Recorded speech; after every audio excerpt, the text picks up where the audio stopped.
Ang Pilipinas ngayon. Narito na ang pinakamainit na mga balita na nakalap sa bawat sulok ng bansa. Ihahatid sa bawat Pilipino saan man kayo sa mundo. Ang Pilipinas ngayon. Pakinggan ang bawat kaganapan sa bawat lalawigan. Ito ang Pilipinas ngayon.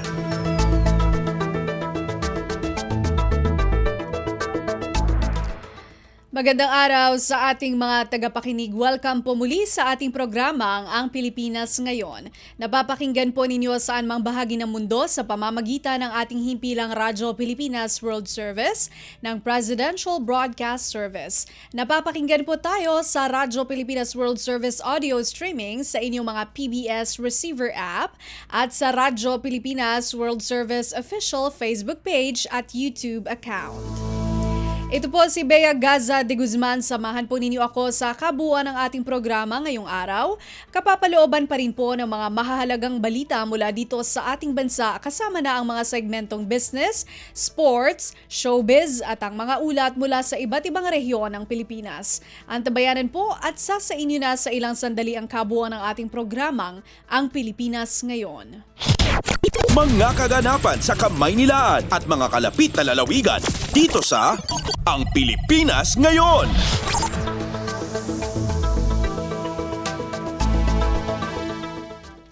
Sa ating mga balita, tiniyak ni Pangulong Ferdinand R. Marcos Jr. na hindi lamang mga mayayaman, negosyante at stock trader ang makikinabang sa matagumpay na pagpapatupad ng Republic Act o RA 12214 o ang Capital Markets Efficiency Promotion Act o CMEPA.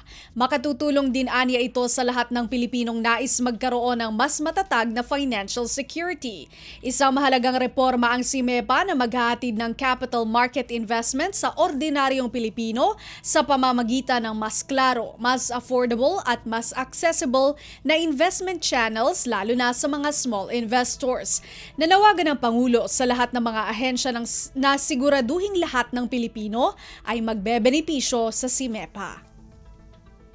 Today we usher in a new phase of economic opportunity for every Filipino. This timely and strategic tax reform redefines and transforms how Filipinos invest, build, and grow their hard-earned savings. Now, to all concerned agencies, let us make it our mission to ensure that every Filipino will feel the full benefits of this law without delay. Si Pangulong Ferdinand R. Marcos Jr. Pasada ng mga balita mula sa Pilipinas para sa mga Pilipino saan man sa mundo. Ang Pilipinas Ngayon. Binigyang diin ni Pangulong Ferdinand R. Marcos Jr. ang mahalagang papel ng Philippine Air Force o PAF sa pambansang seguridad, pagresponde sa panahon ng sakuna at pagpapatupad ng batas. Ginawa ang pahayag ng Pangulo sa kanyang pagdalo sa ika-78 anibersaryo ng pagkakatatag ng PAF. It meant taking off to the skies when the weather was inclement, bringing supplies to typhoon-ravaged areas when help was needed, providing support to troops on the ground when morale was at its lowest. Nangako si Pangulong Marcos na magpapatuloy ang suporta ng pamahalaan sa PAF lalo na sa modernisasyon upang patuloy rin silang makapaghatid ng kalidad na serbisyo sa gitna ng nagbabagong banta sa rehiyon at hamon sa bansa. Binigyang pagkilala ng Pangulo ang dedikasyon ng mga bumubuo ng PAF pagdating sa paghatid ng tulong sa ating mga kababayan. We remain relentless in ensuring that support will continue. Because we know that when our troops are equipped and are attended to properly, they are empowered to fulfill their duties and serve the country with excellence. Si Pangulong Ferdinand R. Marcos Jr. Kumpleto, detalyadong balitaan, di papahuli sa mahahalagang kaganapan. Kamustahin ang inang bayan, ang Pilipinas Ngayon.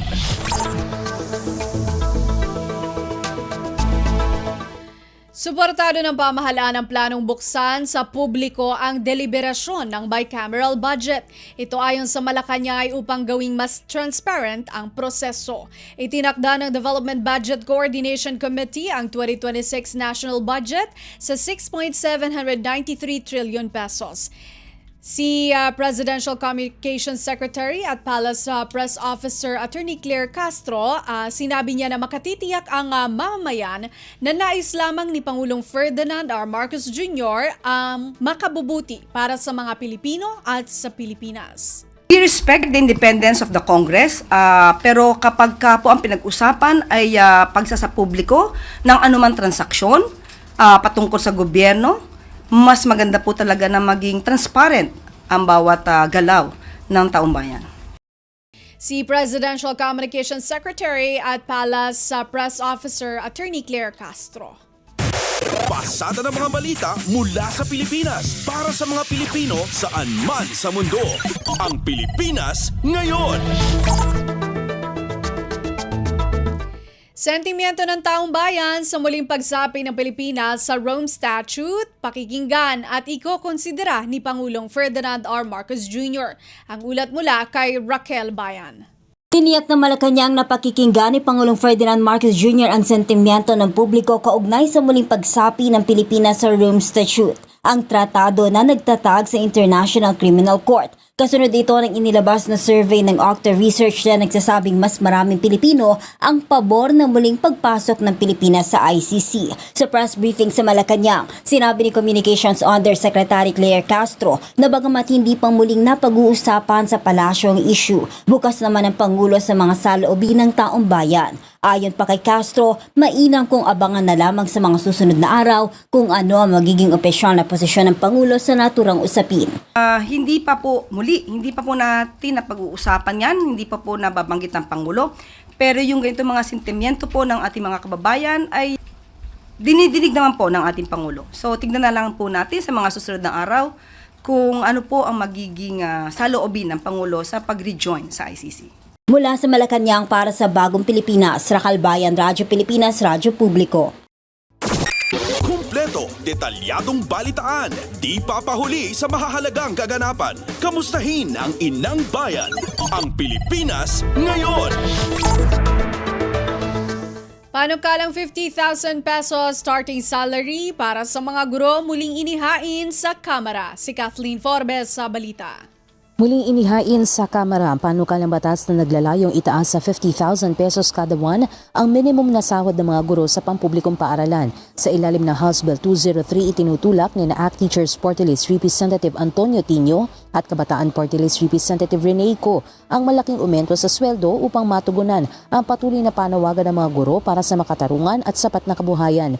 Ayon sa explanatory note ng panukala, kahit na naamyandahan na ang Salary Standardization Loan on 2020 at 2024, nananatiling kulang pa rin ang kinikita ng mga guro upang makapamuhay ng disente kasama ang kanilang pamilya. Sa kabila ng pinakahuling aumento sa sahod, ang buwanang sweldo ng mga mid-level personnel gaya ng pampublikong guro ay nasa salary grade 11 o 30,024 pesos para sa step 1 na malayoan nila sa family living wage na 1,217 pesos kada araw. Tinatayang may 803,000 mahigit na mga Teacher 1 hanggang Teacher 3 ang nagsisilbi sa mga public schools. Para sa Bagong Pilipinas, Kathleen Forbes, Radyo Pilipinas, Radyo Publiko. Pasada ng mga balita mula sa Pilipinas para sa mga Pilipino saan man sa mundo. Ang Pilipinas ngayon.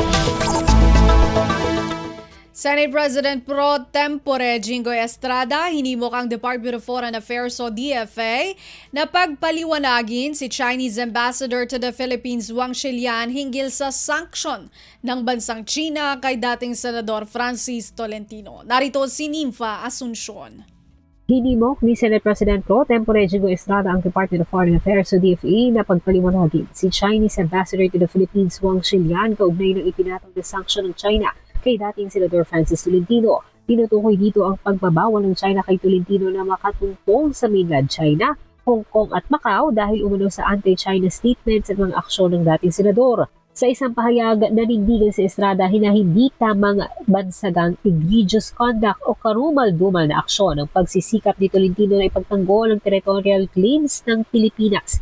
Ginit ni Estrada na ginawa lang ni Tolentino ang kanyang mandato ng buuin dito ang Philippine Maritime Zones Act at ang Philippine Archipelagic Sea Lanes Act. Sinuportahan rin niya ito ng Kongreso at nakaayon sa democratic processes at legal frameworks ng Pilipinas. Sinabi ng senador na bagamat may prerogative ang China sa kanilang naging aksyon, ay malinaw pa rin itong pinapahina ang mutual respect at stability sa rehiyon. Mula Senado para sa Bagong Pilipinas, Team Fasunchon, Radyo Pilipinas, Radyo Publiko. Kumpleto, detalyadong balitaan, di papahuli sa mahahalagang kaganapan. Kamustahin ang inang bayan, ang Pilipinas ngayon. Siniguro ni Department of Interior and Local Government Secretary John Vic Remulla na walang ipatutupad na hospital arrest para sa dating kongresistang si Arnolfo Teves Jr. Sa isang pahayag, sinabi ng kalihim na nakatakda ng i-discharge si Teves mula sa Philippine General Hospital o PGH matapos itong ideklarang nasa maayos na ang kalusugan. Matatanda ang dinala sa ospital si Teves matapos makaranas ng matinding pananakit ng tiyan.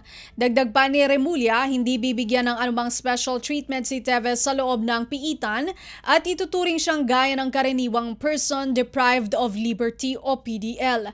Tiniyak din ng DILG na paigtingin ng Bureau of Jail Management and Penology o BJMP ang seguridad ni Teves at ng iba pang PDL sa kanilang pangangalaga.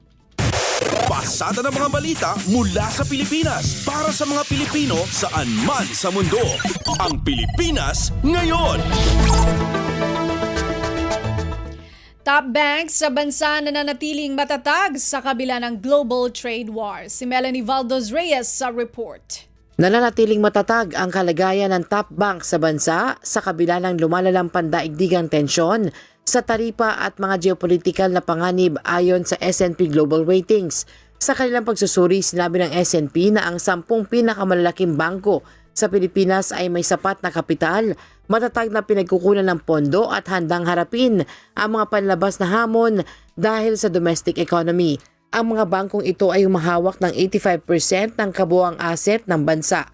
Ayon pa sa S&P, ang kanilang matibay na capitalization at liquidity ay nagsisilbing panangga laban sa mga hindi inaasahang panganib. Bagamat kinikilala ng ulat ang mga hindi tuwirang epekto ng pandaigdigang sigalot sa taripa tulad ng mabagal na paglago ng pandaigdigang ekonomiya, pabago-bagong palitan ng salapi at humihinang kumpiyansa ng mga mamimili, mananatiling positibo ang pangkalatang pananaw para sa ekonomiya ng Pilipinas.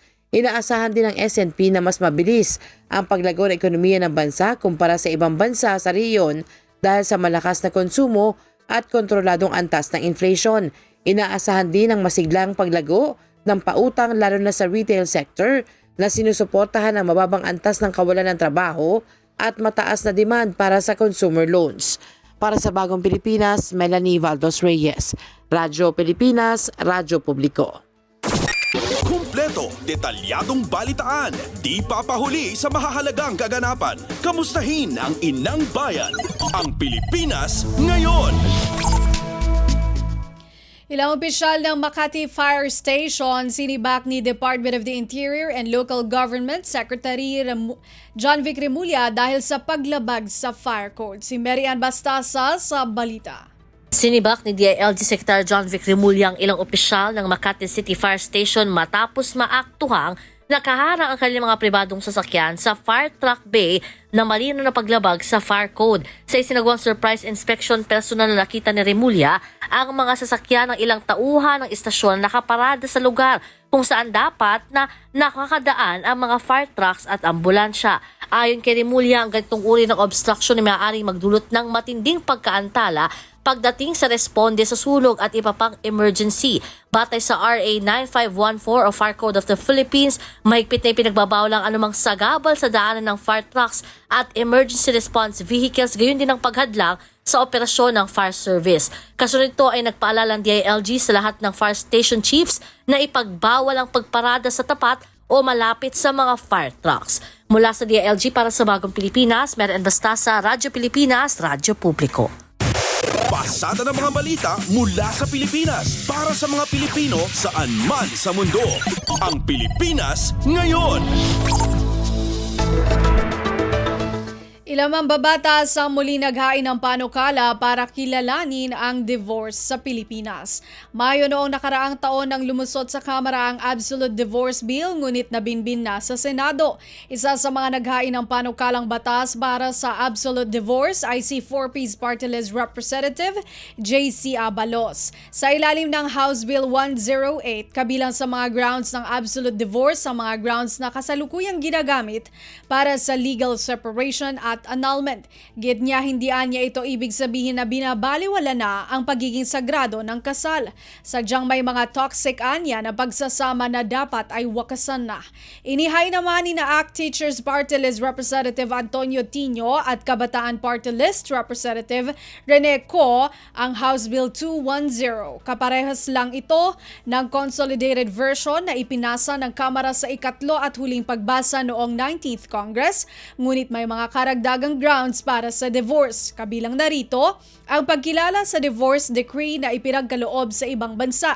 Pagdating sa conjugal partnership, paghahatian ng mag-asawa ang assets, ngunit ang isa sa kanila na mas kapos ay kailangan bigyan ng sustento hanggang sa makahanap na ng trabaho, ngunit hindi dapat lalagpas sa 2 taon. Kumpleto, detalyadong balitaan, di papahuli sa mahahalagang kaganapan. Kamustahin ang inang bayan, ang Pilipinas ngayon. Nakipagtulungan ang Department of Information and Communications Technology o DICT sa kumpanyang Concentrix Philippines para sa digital bayanihan sa mga malalayong eskwelahan sa bansa. Nasa 400 na mga computer sets ang tinanggap ng DICT mula sa Concentrix na bahagi ng Gadgets for Good program na naglalayong magbigay ng libo-libong computer sa mga kabataang Pilipino, lalo na sa mga liblib na komunidad.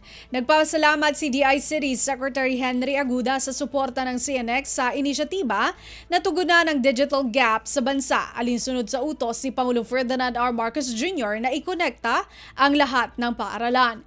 Mula nang ilunsad ang programa noong 2024, umabot na sa 1,050 personal computers ang naipamahagi sa mga paaralan sa mga liblib at rural na lugar. Sa taong ito, ilalaan ang mga donasyon sa mga pampublikong paaralan sa Mindoro, Marinduque at Tromblon sa tulong ng DICT Mimaropa. Pasada ng mga balita mula sa Pilipinas para sa mga Pilipino saan man sa mundo. Ang Pilipinas ngayon.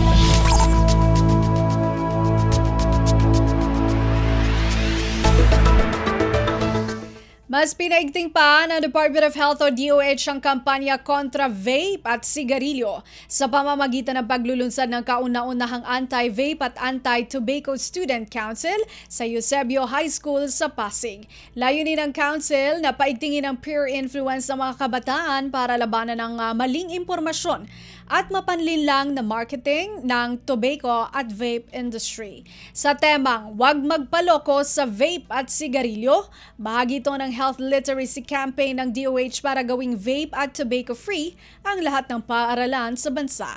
Batay sa datos ng World Health Organization o WHO, halos 13% ng kabataang Pilipino ang gumagamit ng tobacco, habang 14% naman ang gumagamit ng e-cigarettes. Ayon sa DOH, suportado ng iba't ibang ahensya ng gobyerno at mga civil society groups ang kampanyang ito upang maprotektahan ang kalusugan ng kabataang Pilipino.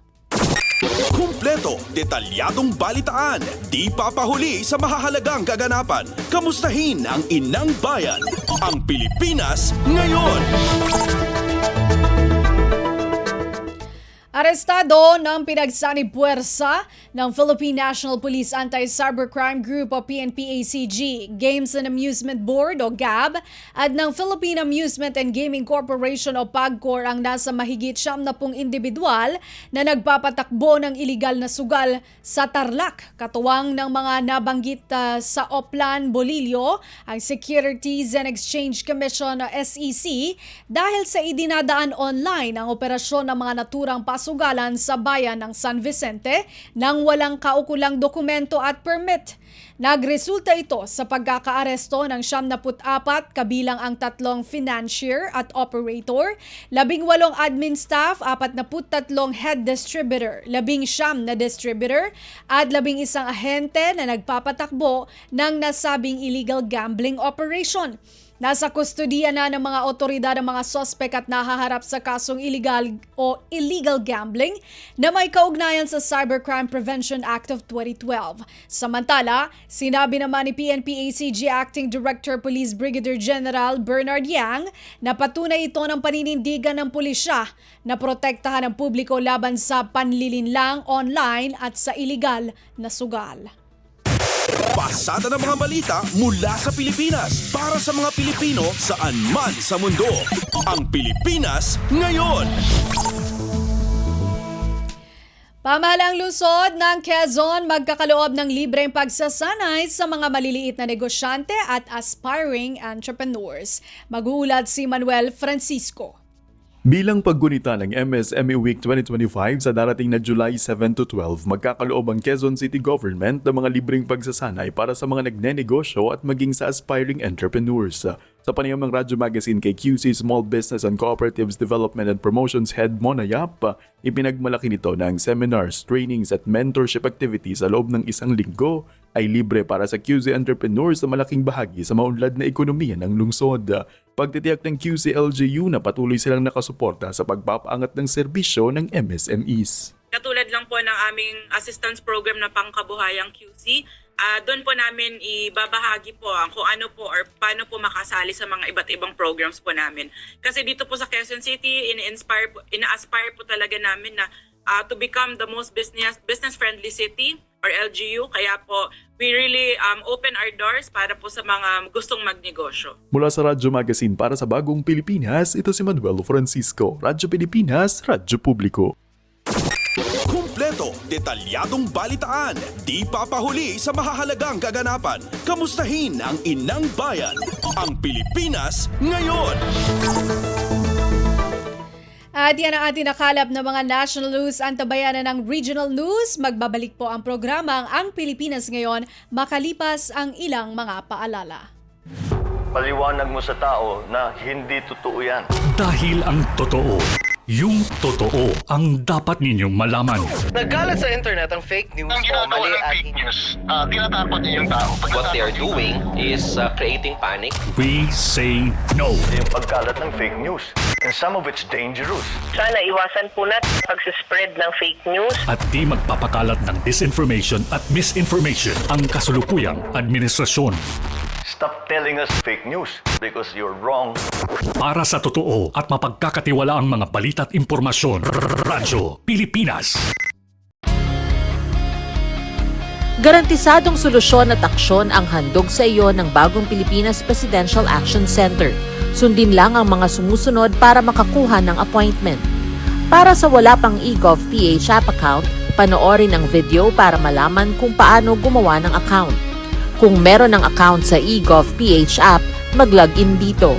Saka hanapin ang online registration tab para sa Bagong Pilipinas Presidential Action Center. Pindutin ito para makita ang available na government services. Piliin ang serbisyo na iyong kailangan mula sa listahan. I-upload ang requirements ng serbisyong kailangan mo. Pumili ng petsa at oras kung kailan nais pumunta sa Bagong Pilipinas Presidential Action Center. I-submit na ang iyong application at bigyan ng pagkakataon na ma-review ang iyong isinumiting requirements. Hintayin ang QR code para sa kumpirmasyon ng iyong schedule. Makakatanggap ka ng text message para malaman kung naaprubahan ito. Sakaling hindi ito maaprubahan, makakatanggap ka rin ng text message para ipaalam ang kulang na requirements sa kasubukang mag-register ulit. Kung nakatanggap na ng kumpirmasyon, maaari nang pumunta sa Bagong Pilipinas Presidential Action Center sa napiling schedule, dala ang QR code at ang mga isinumiteng requirements. Huwag kalimutang dumating sa itinakdang araw at oras ng iyong appointment. Pinapaalala rin na siguruhing may kumpirmadong schedule bago pumunta sa Bagong Pilipinas Presidential Action Center para maiwasang magpabalik-balik. Simple at user-friendly ang pagpapa-appointment dito. Kaya wag nang mangamba dahil sa bagong Pilipinas Presidential Action Center, tulong ay abot kamay na. Radyo Pilipinas World Service Online. Reaching you in digital format. Anytime, anywhere. From Manila, Philippines. Balita mula sa lalawigan sa bawat rehiyon ng ating bayan. Dito sa Ang Pilipinas Ngayon. Narito na po ang mga balita mula sa ating mga kasamahan sa iba't ibang mga rehiyon dito sa ating bansa para sa ating regional news ngayong araw na ito.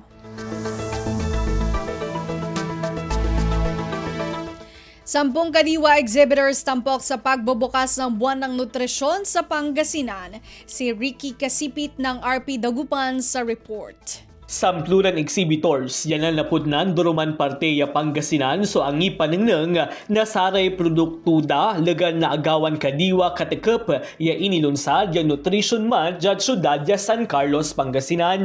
Jad sa kaya interview at Corazon Valdez, Market Specialist 3 ya Department of Agriculture ODA Region 1 say kadiwa at ginawa para sa ang kakilag ya negosyo dumaralos tan saray consumer in kwanton say aktibidad so mangita akaarumanya na almuan at sari dumaralos tantipid at sari consumer lapod ang gapoy trader intermediaries ya pansengegan ya tagaya presyo at sari tindaan. Misal salamat met si Valdez at National Nutrition Council o NNC Region 1 ta inikdanda na pankanaw-nawa iri exhibitors ya librin man lako ya produktuda. Imbaga tumet ya say gagawaan niya kadiwa na Pangulo Program untan met at sari aktibidad ni paakar at kadiwa na saray lokal a gobyerno suman tuloy-tuloy pian lalo na mangitar ya suporta at saray dumaralos tan consumer at luyag. Manlalapod RP Dagupan City, Pangasinan ay si Ricky Kasipid para sa Radyo Pilipinas World Service. Balita mula sa lalawigan sa bawat rehiyon ng ating bayan. Dito sa Ang Pilipinas Ngayon. Maraming salamat, Ricky Kasipit. Kahandaan sa panahon ng sakuna, binibigyang halaga sa paglunsad ng National Disaster Resilience Month sa Mountain Province. Magbabalita si Donna Kawis Balyo ng RP Bontoc. Formal ang nailokat dito'y Mountain Province ti obserbasyon ti National Disaster Resilience Month, babaan iti motorcade ken disaster risk reduction and management exhibit. Ti selebrasyon ket babaan iti Executive Order No. 29 iti 2017 anang ipaganatget iti panang pasayaat, iti panagsagana iti panawen ti disaster manipod, disaster consciousness agturong iti disaster resilience iti panagplano ken panang ipatungpal kadagiti addang no adda emerhensiya. Ti tema para iti daytoy atawan ket kumilos para sa kahandaan, kaligtasan at katatagan. Ti panaglokat ti aktibidad ket inorganisa ti Provincial DRRM Office kadwa na dagiti naduma-duma nga ahensya ti gobyerno, Philippine Red Cross, Eskwelaan, ken LGU. Sigon iti Provincial Information Office ti Mountain Province in paganatget ni Executive Assistant Ernesto Bondad anang representar ken ni Governor Bonifacio Lacquasan Jr. ti kinapateg ti panagsagana ken kaadda dagiti equipment para iti disaster response. Manipod Bontoc, Donna Kawisbalyo para iti Radyo Pilipinas World Service. Balita mula sa lalawigan sa bawat rehiyon ng ating bayan. Dito sa Ang Pilipinas Ngayon. Maraming salamat kay Donna Kawis-Balyo. 5 pang kabataan sa lungsod ng Tabuk nagtapos ng Filipino Young Farmers Program sa Taiwan. Si Renzi Joaquin ng RP Tabuk sa balita. Mangnamnama iti lokal a gobyerno ti siyudad nga Tabuk nga manayunan dagiti pagsayatan ti beneg ti agrikultura kadagiti agtutubo nga nakalpas iti 2025 Filipino Young Farmers Internship Program. 5 maning outstanding young farmers ti siyudad at Tabuk iti nagturpos ti 10 kat may sa bulan nga panagsanay sa Jay Taiwan. Pinanban da ito iti Agricultural Training Institute ken LGU Tabuk tapna aktual nga agadal da iti advanced farming and processing itinasao a Pagilian. Dagiti 5 nga young farmers kat da Giovanni Adatu, National Awardee kan dating 4-H Club Federation President ti siyudad nga Tabuk. Nagadal iso na iti maysa nga pineapple farm ni Nelly Magadang nga nagsanay iti jujube-based products, Giovanni Tabu iti passion fruit production, Raydan Omekas kan John Ray Pantulok iti dairy farm kan ni Jofena Kinubong para iti mushroom production.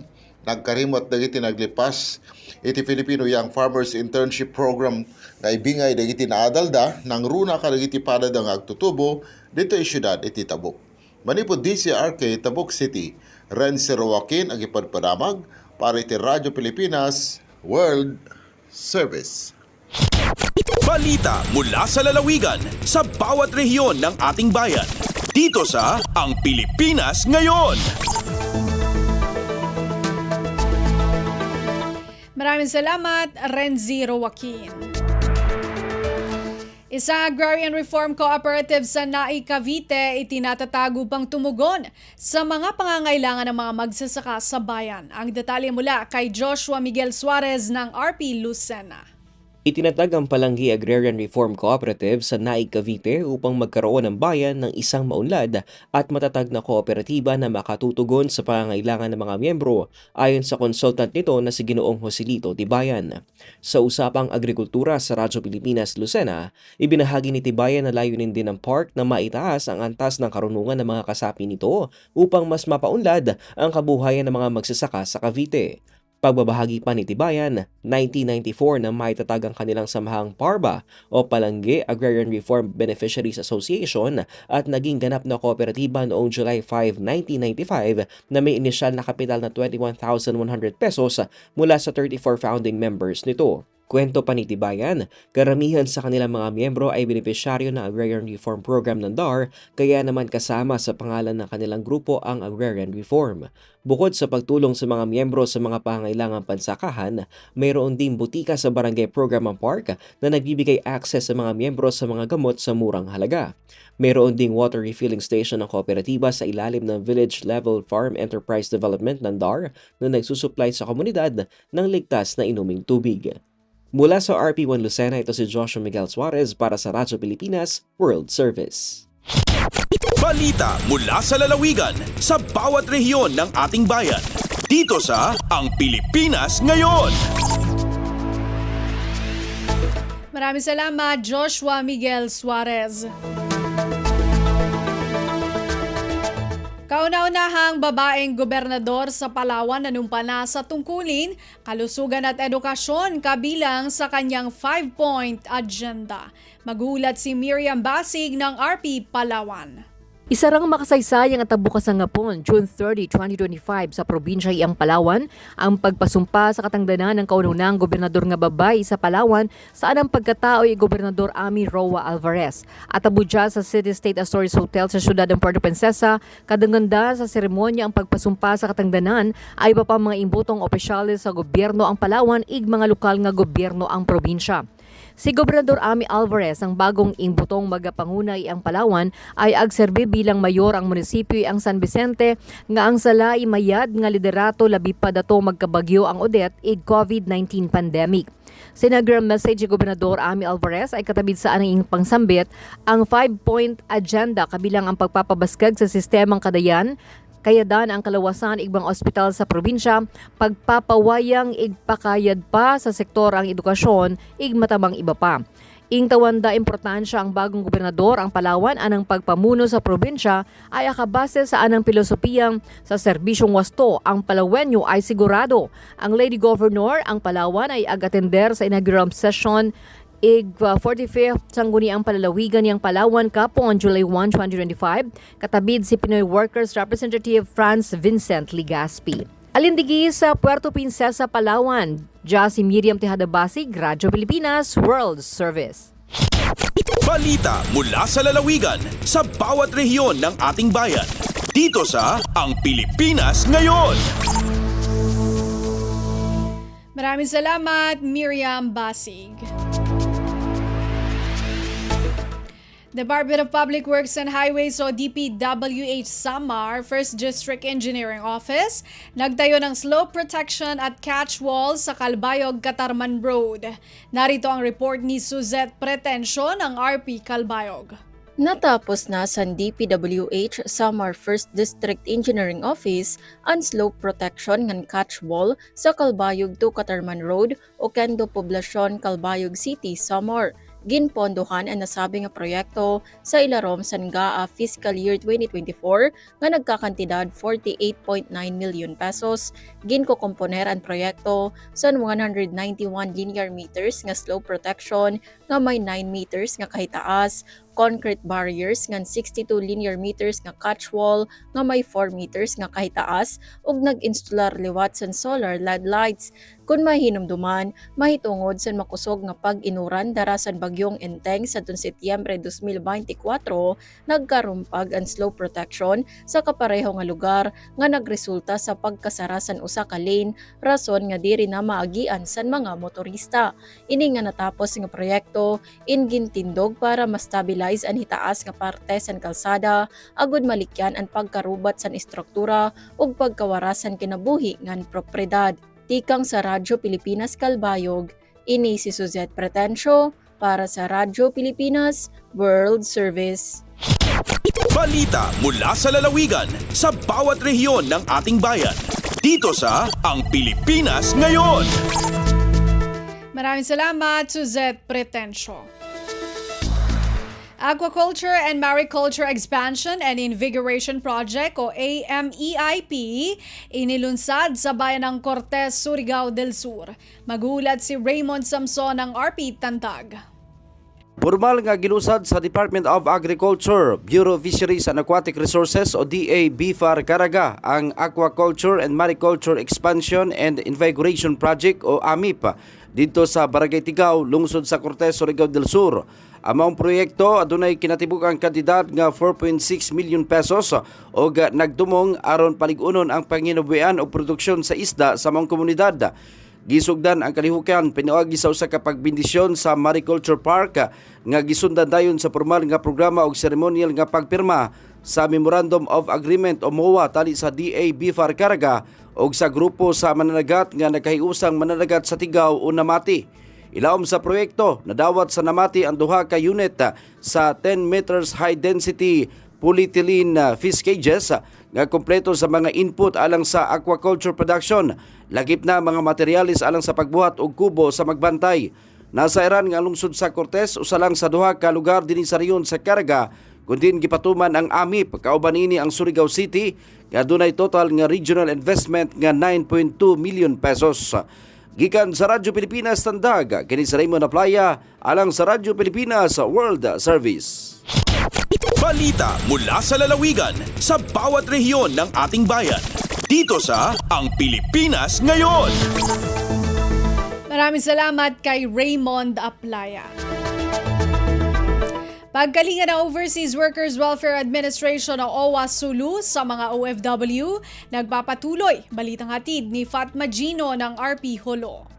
Mabut pakatluan distressed overseas Filipino workers at tawa OFWs inalyaway nga entrepreneurial development training sin Overseas Workers Welfare Administration at tawa OWA Dialupasug sinabulan June yaon. Ininibang doon kan almubinasan Family Welfare Officer sin OWA Sulu aming mga active member. Sina sa Butupis, aming beneficiary sina Balik Pinas, Balik Halap Buhay Program. Hamaksud katawangan im mga Filipino aming naghihinang hagwahula. Amin na pokus mo ida sina duwing-duwing mga palsamaman, iman plano na manutuhi diha wala. Maksuday ni aming kadihilan na sila ingat kapandayan apal supatan sin pag-ulinsin at pag-ausaha supaya sumambo in kawaan ngay pilag amin itukbal kanila sin parinta bilang livelihood assistance supaya sila makapagatag na sina usahan nila. In Balik Pinas, Balik Hanap Buhay Program, makanapay tapahay ni. Amin habok sa dya ang mga benefit amin makadjari makawa sinabog active members sina OWA. Hanggang iabi-abi hihasan in mga raayat amin magkakatumaginang padukaing hula in sway mag-member ha OWA. Dahil ha RP Holo, ini Fatma Delicino para Radyo Pilipinas World Service. Balita mula sa lalawigan sa bawat rehiyon ng ating bayan. Dito sa Ang Pilipinas Ngayon. Maraming salamat kay Fatma Gino. Narinig po ninyo ang mga balita mula po sa iba't ibang lalawigan dito sa Pilipinas sa pamamagitan po ng ating regional news. Susunod po ang ating balitang negosyo at kalakalan at balitang pampalakasan mula kay Erwin Peñano sa pagbabalik po iyan ng programang Ang Pilipinas Ngayon makalipas ang ilang mga paalala. Paano nga ba mag-register para magkaroon ng schedule sa Bagong Pilipinas Presidential Action Center? Narito ang mga dapat gawin. Gamit ang iyong mobile device, pumunta sa eGovPH app. Pwede itong i-download mula sa Apple App Store o sa Google Play Store. Gumawa ng account. Ilagay ang email address, valid mobile number, pagkatapos ay makakatanggap ka ng one-time code sa iyong email. Gamitin ang code sa eGov app para sa verification ng iyong account at ng mga impormasyong ibinigay. Congratulations! Meron ka ng eGovPH app account. Pwede mo na ma-access ang iba't ibang serbisyo ng gobyerno kabilang ang mga serbisyo sa Bagong Pilipinas Presidential Action Center. This is a public service announcement. Discipline is the key. Umiwas sa aksidente sa daan. Ang pagmamaneho ay may kaakibat na responsibilidad, hindi basta mapaandar lang ang sasakyan. Kilatisin ang sarili, ang kahandaan sa manibela, siguruhing inyong konsentrasyon ay hindi magagambala. Importante rin na ating laging isipin, init ng ulo ay huwag pairalin, bagkus kaligtasan ng lahat ang siyang dapat unahin. Isang mahalagang paalala mula sa Presidential Broadcast Service at Radyo Pilipinas, Radyo Publiko, 738. This is a public service announcement. Public service announcement From PBS, Presidential Broadcast Service at Radyo Pilipinas, Radyo Publiko, 738. Lagay ng ekonomiya, kalakalan, negosyo at iba pa. Atin ang alamin dito sa Ang Pilipinas Ngayon.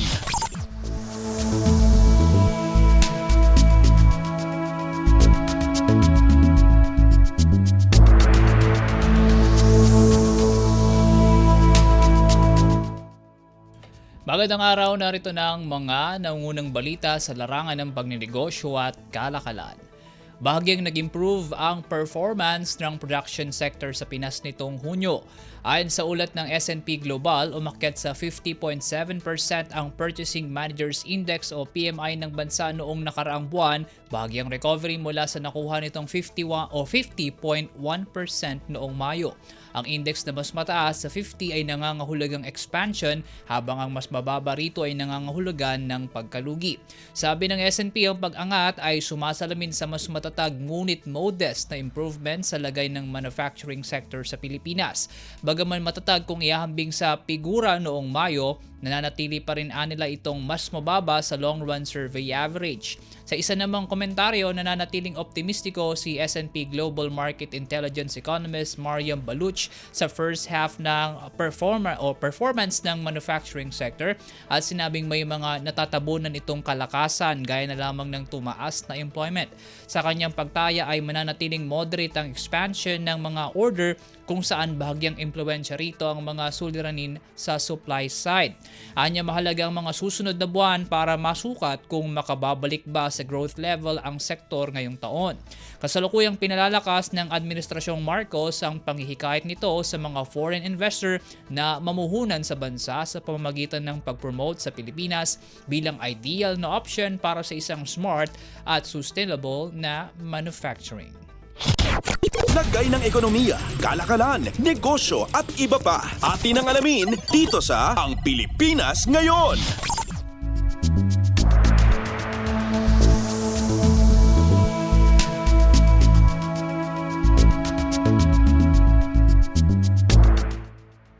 Sa iba pang balita, nagpaabot ng pasasalamat si Trade Secretary Cristina Roque sa Century Pacific Food Incorporated o CPFI mula sa inisyatiba nitong tapyas na piso sa presyo ng mga produkto nitong sardinas. Sa isang pahayag, kinilala ni Roque ang ginawang hakbang ng CPFI na anyay makatulong sa gastusin ng mga mamimili.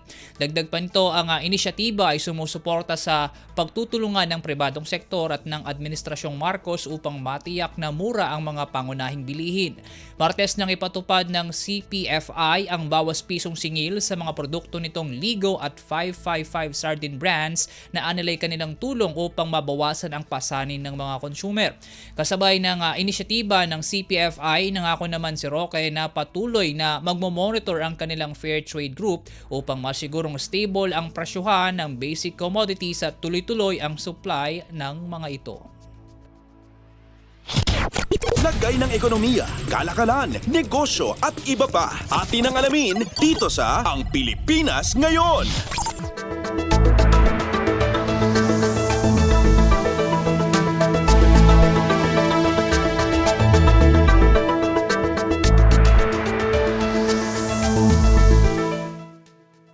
Naitala ng Power Sector's Assets and Liabilities Management o SALM ang all-time high na dividend remittance nito sa National Treasury. Ayon sa Department of Finance o DOF, aabot sa 8.96 billion pesos ang nairemit na dividend ng SALM sa pambansang pananalapi. Sa ceremonial turnover ng nasabing pondo, tiniyak ni Finance Secretary Ralph Recto na ang bawat piso sa natanggap nilang remittance ay mararamdaman ng lahat ng mga Pilipino. Ito ay sa pamamagitan anya ng paglilinya ng pondo para sa pagpapatayo ng karagdagang silid-aralan, mga ospital at mga lansangan. Salig sa Republic Act 7656 o Dividend Law, minamandato ang lahat ng government-owned and controlled corporations o GOCCs na i-remit bilang dividends ang hindi bababa sa 50% ng kanilang net earnings ng preceding year. Upang mapalakas ang non-tax revenue, una nang hiniling ng DOF sa GOCCs ang pagpapataas pa ng kanilang share sa 75%. Lagay ng ekonomiya, kalakalan, negosyo at iba pa. Atin ang alamin dito sa Ang Pilipinas Ngayon.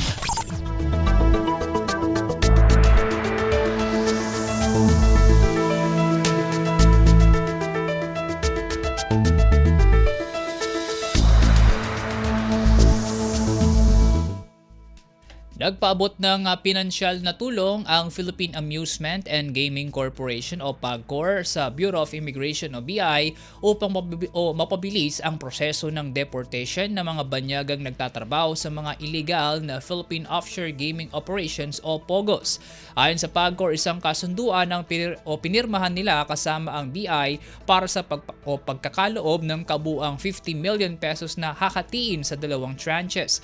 Paliwanag ni PAGCOR Chairperson at Chief Executive Officer Alejandro Tenco, ang grant ay gagamitin sa repatriation expenses ng mga illegal POGO worker na kasalukuyang nakadetine ngayon sa BI Warden Facility and Protection Unit. Sa pamamagitan niya nito, matitiyak na mapauuwi sa kanilang mga bansa ang mga naturang individual at salig na rin sa pakikipagtulungan nila si BI upang masawata ang POGOs sa bansa. Sa panig naman ni Immigration Commissioner Joel Anthony Viado, sinabi nito na ang fast tracking ng deportation process ng mga illegal POGO worker ay magsisiguro ng kaligtasan ng komunidad sa Pilipinas. Lagay ng ekonomiya, kalakalan, negosyo at iba pa. Atin ang alamin dito sa Ang Pilipinas Ngayon.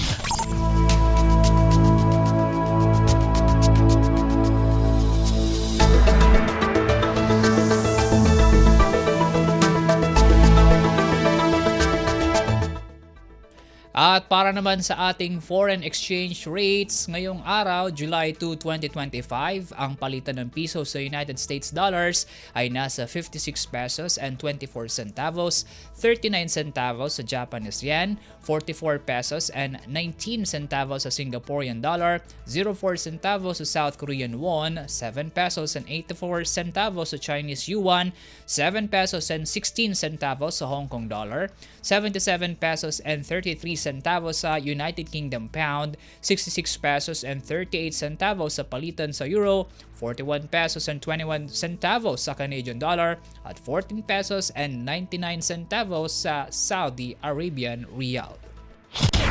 Lagay ng ekonomiya, kalakalan, negosyo at iba pa. Atin ang alamin dito sa Ang Pilipinas Ngayon.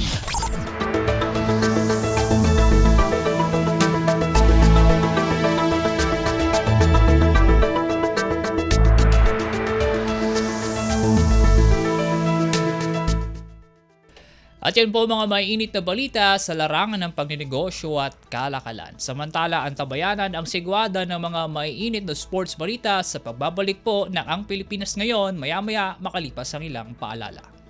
This is a public service announcement. Maging handa sa oras ng sakuna. Para sa iyo at sa iyong pamilya, laging siguruhin. Go Bag ay nakahanda at naglalaman ng mga sumusunod. Ilang pirasong damit, ready-to-eat na pagkain at inuming aabot ng 3 araw. Personal na gamit para sa inyong hygiene. First aid kit kabilang ang alcohol, bandages, gamot sa lagnat, ubo at sipon, pati na rin ang inyong vitamins at maintenance medicines. Maglagay ng pito, flashlight, lighter o posporo. Huwag kalimutan ang mga charger o power bank. At higit sa lahat, isama ang mga importanteng gamit gaya ng inyong mga legal na dokumento, IDs, ATM o passbook, insurance at iba pa. This is a public service announcement. Public service announcement from PBS, Presidential Broadcast Service, and Radyo Pilipinas. Mahigpit na binantayan ni Pangulong Ferdinand R. Marcos Jr. ang pagsusunog sa 1.3 billion kilos na nakumpiskang illegal drugs sa Clean Leaf International Corporation, Capas, Tarlac. Kailangan tiyakin natin na yung mga nahuhuling drugs ay talagang sinisira at wala nang pag-asa na bumalik pa, na maibenta pa. The chamber's temperature will be raised to 700 degrees Celsius, which is hot enough to destroy all of the active elements within the drug. Ikinatuwa ng Pangulo ang pagkakataong masaksihan ng lahat ang prosesong isinasagawa ng PDEA para matiyak na hindi na magagamit ang mga nasabing droga. I'm glad that the press is here para makita ninyo kung ano ba talaga ang sistema. I'm also happy that I was able to get the opportunity na makapunta rito para makita ko rin ang buong sistema from the capture all the way until it's destructed. Para sa iba pang mga balita at impormasyon, manatiling nakatuto. Tapat sa pag-uulat. Radyo Pilipinas, Radyo Publiko, 738. Saan man, anumang oras, konektado ka sa Radyo Pilipinas World Service Online. Online digital na serbisyo para sa Pinoy sa bagong Pilipinas. Radyo Pilipinas World Service Online. Updates at pinakahuling mga usapin sa mundo ng palakasan. Atin ang pakinggan dito sa Ang Pilipinas Ngayon.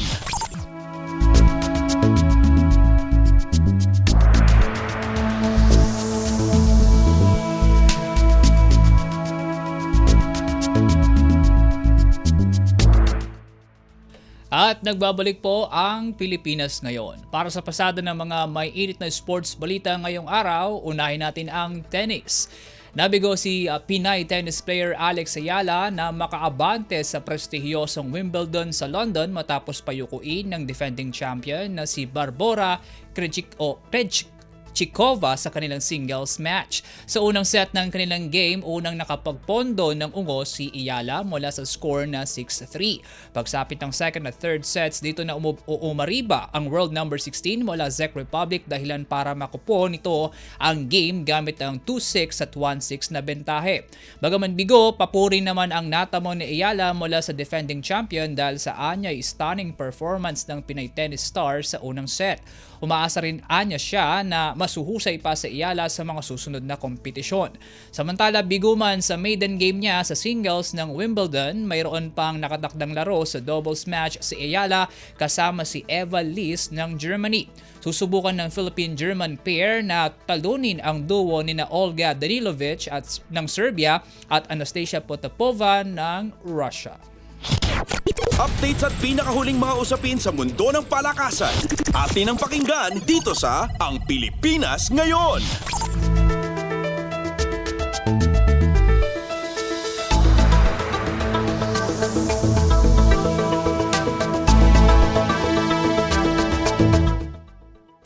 Mula sa tennis, baling naman tayo sa boxing. Lampas 2 linggo bago ang inaasang comeback ni Filipino boxing icon Manny Pacquiao sa ring, may patotsada ang kampo ng opponent nito na si Mario Barrios kaugnay sa magiging kahihinatnan ng inaabangan nilang match sa July 19.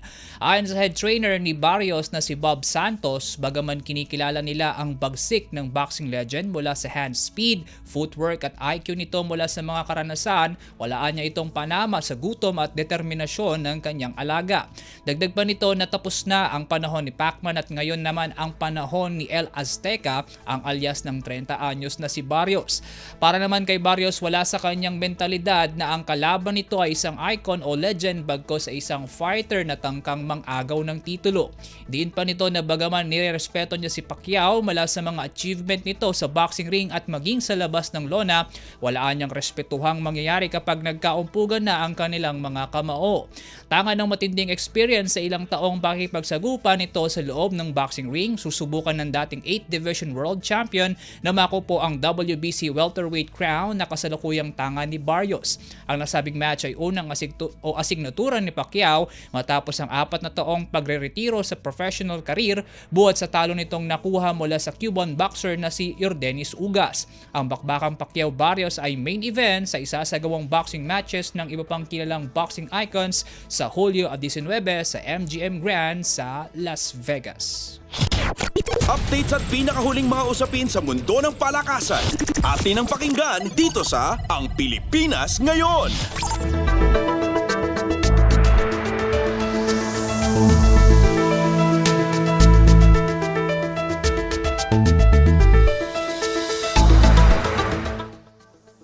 Samantala mula boxing, fast break naman tayo sa basketball. Masayang ibinalita ng Rain or Shine Elasto Painters ang muling pagkakasecure nito sa serbisyo ni Adrian Nocum. Ito'y matapos na maselyuhan ng team ang 3-year contract extension ng rising star nitong Martes.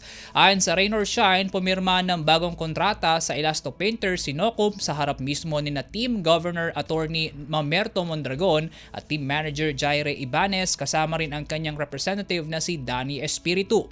Bago ang 3-year extension ng 25-year-old bowler, una na itong nagsilbi sa Rain or Shine matapos na makuha ng team bilang 24th overall pick sa rookie draft noong 2023. Malaki rin ang naiambag ng shooting guard sa huling dalawang semifinals appearance ng Elasto Painters sa PBA, dahilan para ituring itong bilang isa sa rising players ng Rain or Shine.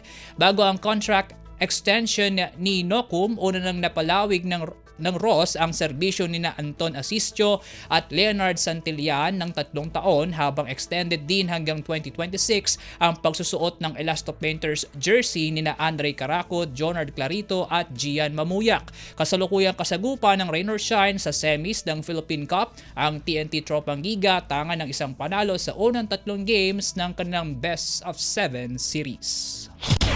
Updates at pinakahuling mga usapin sa mundo ng palakasan. Atin ang pakinggan dito sa Ang Pilipinas Ngayon.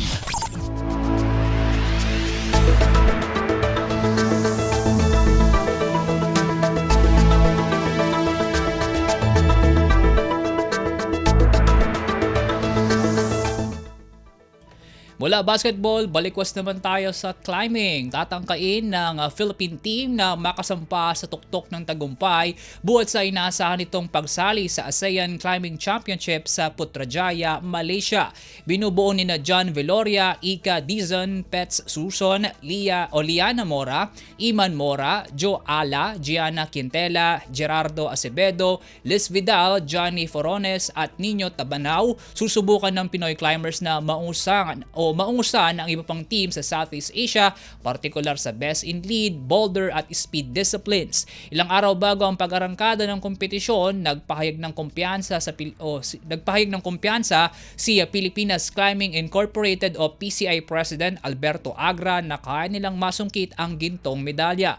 Pinagmalaki rin nito ang pagkilalang natamo ng PCI mula sa International Federation of Sport Climbing at binanggit na nasa proseso na sila ng pagsama sa membership ng Philippine Olympic Committee at Philippine Sports Commission. Samantala, sinabi naman ni PCI Auditor Ina Pahati na magiging sukatan nila ang Malaysian tournament para tingnan ang kakayanan ng kanilang mga pambato, lalo target din nila ang Southeast Asian Games sa Thailand sa Disyembre. Bukod sa SEA Games, sinaasahan ding mapapasama sa ang sport climbing sa 2026 Aichi Nagoya Asian Games at sa 2028 Los Angeles Olympics. Bukod kay Agra, optimistiko rin si PCI Chair Franz Lim na pang world class ang Pinoy climbers at plano nilang mai-promote ang nasabing sport sa iba pang Pinoy. Updates at pinakahuling mga usapin sa mundo ng palakasan. Atin ang pakinggan dito sa Ang Pilipinas Ngayon.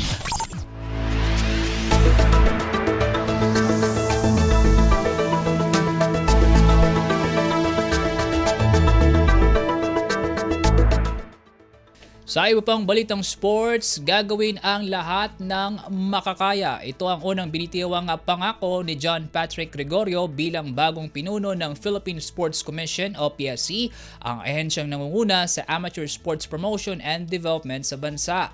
Sa pagharap nito sa PSA Forum sa Rizal Memorial Sports Complex nitong Martes, ibinahagi ni Gregorio ang pangarap niyang mas maraming gintong medalyang parangal sa bansa at patuloy na pagseserbisyo sa milyong-milyong Pilipino. Aminado mang excited sa kanyang bagong role, sinabi ni Gregorio na hindi magiging madali ang kanyang trabaho, ngunit kakayaning maisakatuparan sa tulong na rin ng stakeholders. Pabiro rin itong sinabi na siya ang pinakamaswerteng chairperson ng PSC, lalo't siya ang tatayong pang-13 pinuno nito. Bago ang karera sa pagiging PSC chief, una nang pinamunuan ni Gregorio ang Rowing Association ng bansa at humawak din ng mahahalagang posisyon sa Philippine sports gaya ng pagiging chairperson ng Philippine Basketball Association at Executive Board ng Samahang Basketball ng Pilipinas. Kamakalawa nang matanggap nito ang appointment paper mula sa Malacanang bilang kapalit ni Chairperson Richard Bachman na nagsilbi naman mula noong Disyembre 2022. Updates at pinakahuling mga usapin sa mundo ng palakasan. Atin ang pakinggan dito sa Ang Pilipinas Ngayon.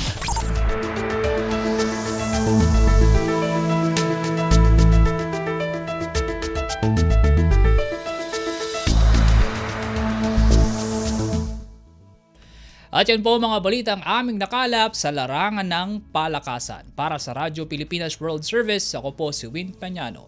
Ang tabayanan ng mga may init na chika sa mundo ng showbiz, tampok sa balitang artista ni Steph Vicente maya-maya sa pagbabalik ng Ang Pilipinas Ngayon, makalipas lang po ang ilang paalala. Stop and Spot.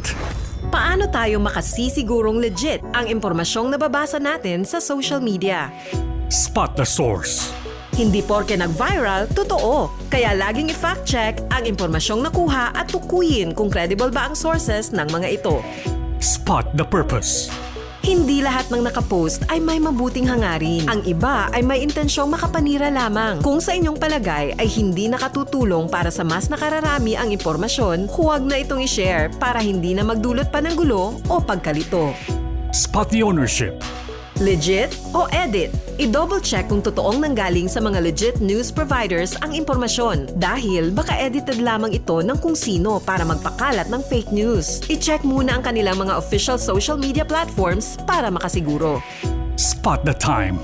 Updated ka nga ba? O baka outdated na yung balitang na-share mo? Siguraduhin na tingnan mabuti rin ang month, day at year ng impormasyong inyong binabasa upang hindi maging sharer ng mga lumang balita. Let's be part of the solution.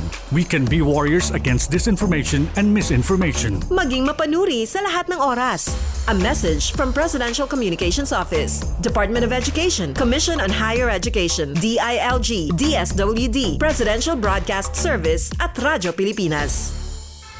Mahigpit na binantayan ni Pangulong Ferdinand R. Marcos Jr. ang pagsusunog sa 1.3 million kilos na nakumpiskang illegal drugs sa Clean Leaf International Corporation, Capas, Tarlac. Kailangan tiyakin natin na yung mga nahuhuling drugs ay talagang sinisira at wala nang pag-asa na bumalik pa, na maibenta pa. The chamber's temperature will be raised to 700 degrees Celsius, which is hot enough to destroy all of the active elements within the drug. Ikinatuwa ng Pangulo ang pagkakataong masaksihan ng lahat ang prosesong isinasagawa ng PDEA para matiyak na hindi na magagamit ang mga nasabing droga. I'm glad that the press is here para makita ninyo kung ano ba talaga ang sistema. I'm also happy that I was able to get the opportunity na makapunta rito para makita ko rin ang buong sistema from the capture all the way until its destruction. Para sa iba pang mga balita at impormasyon, manatiling nakatuto. Tapat sa pag-uulat. Radyo Pilipinas, Radyo Publiko 738. This is a public service announcement. Isang paalala mula sa National Telecommunications Commission, National Capital Region o NTC-NCR. Ang kanilang Oplan kontra text scams. Oplan kontra text scams. Binabalaan ng publiko na sakaling kayo ay makatanggap ng kakaibang text messages sa mga di kilalang numero o di kaya ay mga text messages na may kahina-hinalang mga link. Huwag pansinin, huwag pindutin, huwag i-click ang link. Huwag i-click ang link. Ipagbigay alam agad sa NTC website ntc.gov.ph o kaya sumulat sa kanilang email na contratextcam@gmail.com. Sa mga panahong ito, huwag padaya, maging wais na madla. Makibahagi sa Oplan Contra Text Scam. This is a public service announcement. From PBS, Presidential Broadcast Service and Radyo Pilipinas. Saan man, anumang oras, konektado ka sa Radyo Pilipinas World Service Online. Online digital na serbisyo para sa Pinoy sa bagong Pilipinas. Radyo Pilipinas World Service Online. Ang latest, ang hottest sa showbiz and entertainment. Heto na sa Ang Pilipinas Ngayon.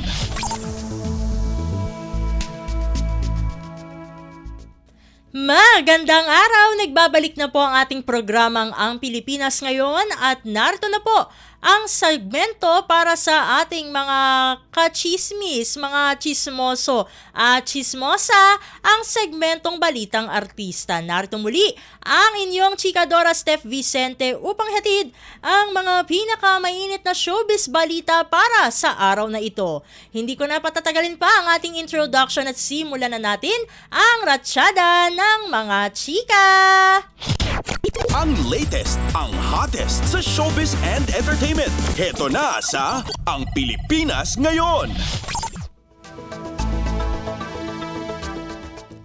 Eto na, bakbakan para sa awards dahil Alden Richards versus Arjo Ataide ang peg.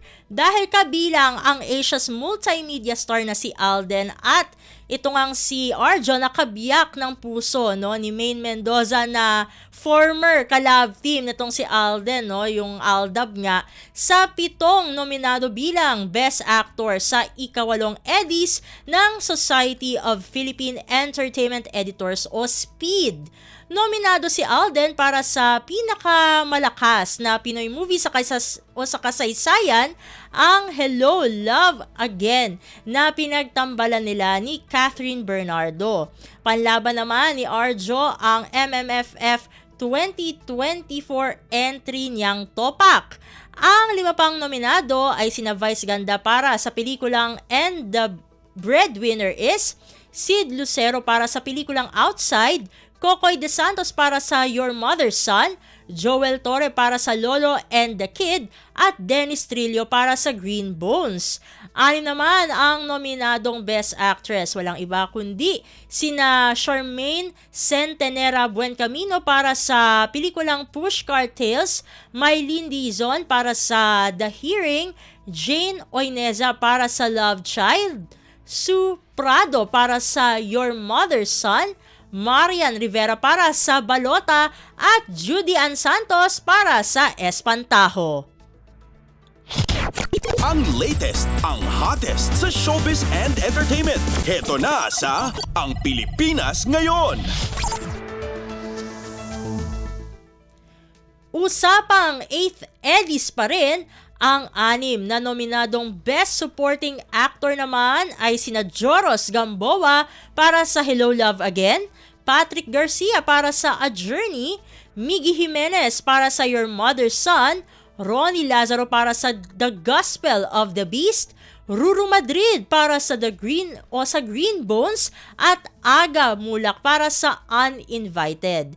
At ang 6 na nominadong Best Supporting Actress naman ay sina Elora Españo para sa Your Mother's Son, Nadine Lustre para sa Uninvited, Christine Reyes para sa The Kingdom, Chanda Romero para sa Espantaho, Kaki Teodoro para sa Isang Himala at Lorna Tolentino para sa Espantaho rin. Inireveal niya ang mga nominado para sa ika-8 Eddies nitong Hulyo 1, 2025, Martes sa Quezon City. At ang mga nag-host ng programa ay ang Speed Officer, syempre, no, na mga binubuungan ng ating mga kamosa, no, sa entertainment press na sina Tessa Mauricio Ariola at Dondon Sermino. Ang latest, ang hottest sa showbiz and entertainment. Heto na sa Ang Pilipinas Ngayon. Samantala, malungkot na ginunita naman ni Elvis Gutierrez ang kaarawan ng namayapang asawang si Alexa Uchiko Gutierrez nitong Martes, July 1, 2025. Yun na sana ang 39th birthday nitong si Alexa. Kung ating matatandaan, pumanaw si Alexa noong Hulyo din, no, ng taong 2024 dahil sa acute lymphoblastic leukemia, isang uri ng cancer kung saan ang bone marrow ay gumagawa ng napakaraming lymphocytes, no, na isang uri ng white blood cell. Sa Instagram, nagbahagi itong si Elvis ng ilang pictures nila ni Alexa noong nabubuhay pa ito at kabilang dito ang mga larawan nila kasama ang dalawang anak na sina Arya at Ezra. Mensahe nga ni Elvis sa caption, quote and unquote, "It's a daunting feeling knowing that our lives will never be the same again without you, but you left us with a kind of love that will last our whole lifetime. I will never forget to celebrate you every day. Happy first birthday in heaven to our beautiful angel at Alexa U. Goods." With heart emoji yan. "Until we see each other again, my love." Ang latest, ang hottest sa showbiz and entertainment. Heto na sa Ang Pilipinas Ngayon. At sa pagtatapos ng ating segmento, nagpaliwanag si Matet De Leon tungkol sa pag-iyak niya habang nagla-live selling sa TikTok. Sa snippets na lumabas, habang nagpapaliwanag si Matet sa presyo ng set ng corned beef na kanyang binibenta, saglit siyang napatigil sa pagsasalita.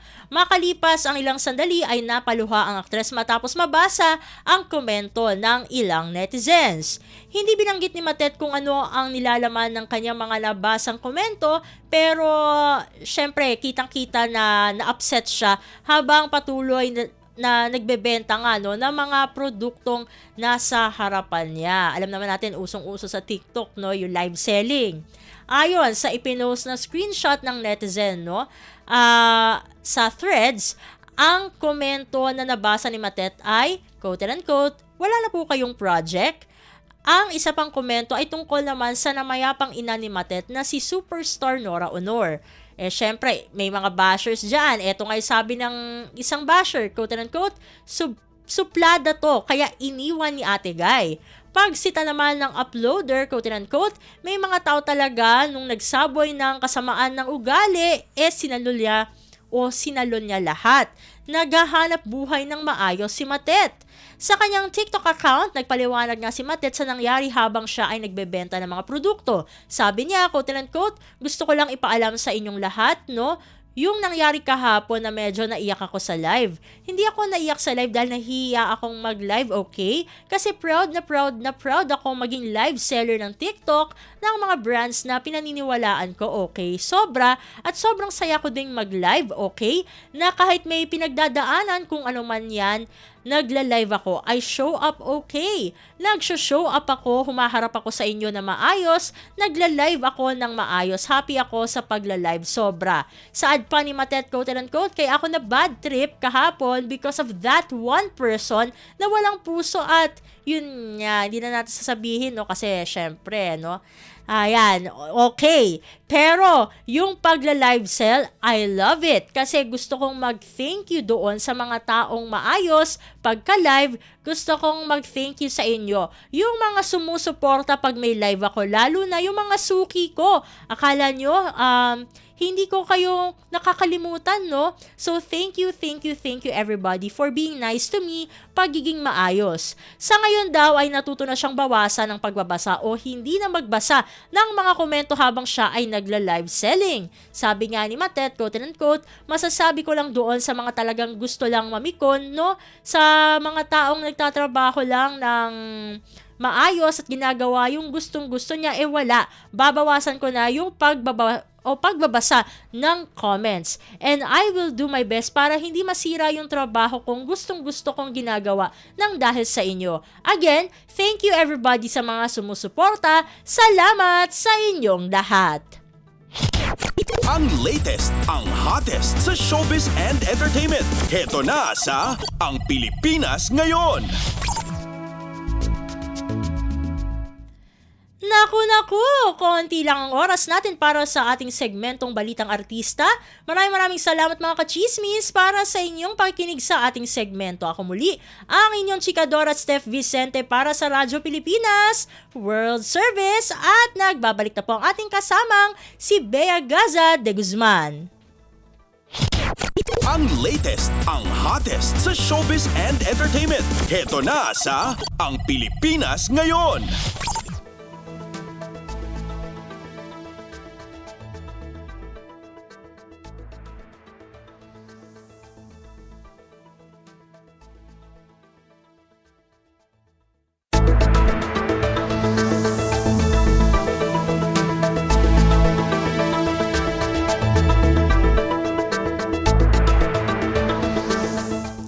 At yan po ang kabuuan ng ating programang Ang Pilipinas Ngayon. Maraming salamat sa ating mga nakasama.